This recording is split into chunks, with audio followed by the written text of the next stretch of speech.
Welcome back. A live look at the podium where White House Press Secretary Karoline Leavitt takes questions from reporters on all the headlines coming out of Washington. CBS News White House reporter Olivia Rinaldi is here now to give us a look into that room, and she joins us. Olivia, what has stood out to you so far?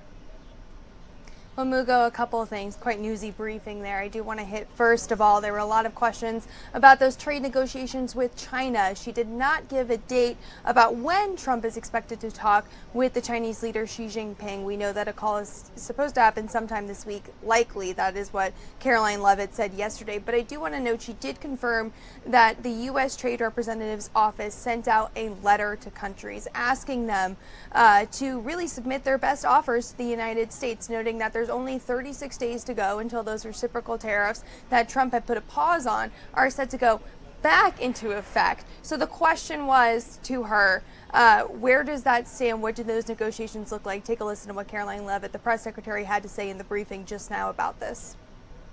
USTR sent this letter to all of our trading partners just to give them a friendly reminder that the deadline is coming up. And they are in talks. Ambassador Greer, Secretary Bessent, Secretary Lutnick are in talks with many of our key trading partners around the globe. As you know, Brian, I know the Wall Street Journal has covered this quite heavily. And they continue to be engaged in those discussions. And this letter was simply to remind these countries that the deadline is approaching and the president expects good deals. And we are on track for that, I will emphasize. On the trade side, though, when the deal with the United Kingdom, there was this idea of a reprieve on the auto tariffs. Is the president looking to do another similar deal on the sector-by-sector reduction in tariffs, or is this more going to be deals related to the reciprocal tariffs that were announced months ago? Well, as I've said previously from the podium, and the president has discussed as well, each country has unique advantages, unique challenges to it based on their markets and what they export to us and what we export to them. And so that's why the president smartly advised his trade team to engage in tailor-made deal-making. And we saw that with the United Kingdom, and we will see that with other countries as well.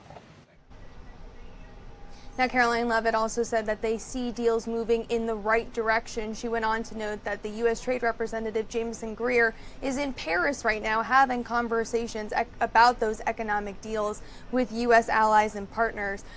Switching gears a little bit here, she was also asked about that deal with Iran. And Mugo, you and I have been talking about this. We know that the U.S. had sent a proposal to Iran over the weekend. It was a new, updated, detailed proposal based on 5 rounds of conversations between the U.S. and Iran. And she was asked, Karoline Leavitt was asked, whether or not the president agrees with some of the reporting out there about allowing Iran to have low levels of uranium enrichment, and whether that squares with what he said yesterday about a red line being no enrichment with Iran. Take a listen to what Karoline Leavitt said from the podium today about that proposal and that ongoing deal. Iran, the president said that the U.S. would not allow for any uranium enrichment, but the proposal offered to the Iranians reportedly allows for low levels of enrichment. Can you explain that discrepancy? I'm not going to comment on alleged details of the report. We're not going to negotiate through the media out of respect for these ongoing discussions and negotiations that Special Envoy Witkoff is leading. The president made his position very clear on Truth Social last night. In fact, it couldn't be any more clear, and I would reiterate that's his position. Special Envoy Witkoff sent a very detailed and acceptable proposal to the Iranian regime that the president hopes they will accept, and if not, they will face grave consequences, as the president himself has reiterated. Now, the White House has previously said that any enrichment is a red line. That has been in line with what we'd seen Secretary Rubio say as well. But the question is, where do these talks go if Iran is not allowed to have enrichment? They have said previously that they should be allowed to do it and that they do it for peaceful reasons.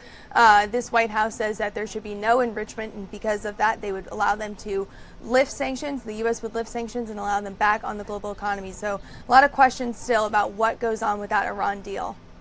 Okay, Olivia Rinaldi, thank you so much for walking us through some of what we've heard at that press briefing so far. We really appreciate your time today.